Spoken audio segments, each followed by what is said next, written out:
C'est cela, et Tariq Ramadan va rester en prison tant que les résultats de cette expertise médicale ne seront pas connus.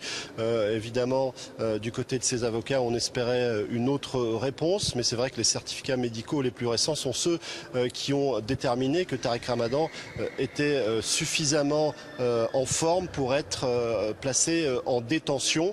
Tariq Ramadan, dont l'état physique se serait dégradé selon ses conseils, il souffrirait d'une sclérose en plaques et évidemment ces expertises vont pouvoir déterminer si Tariq Ramadan reste en détention ou s'il pourra être placé sous contrôle judiciaire.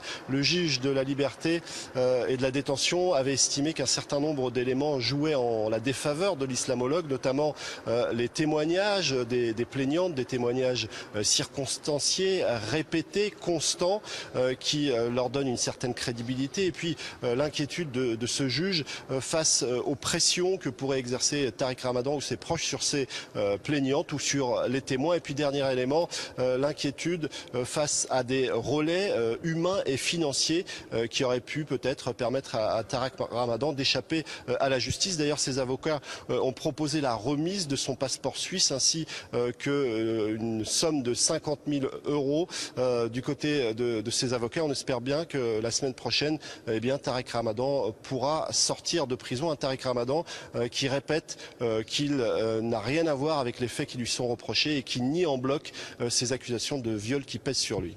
Voilà, Tariq Ramadan qui reste donc en prison. Merci beaucoup Karim Yaoui en direct de la cour d'appel de Paris.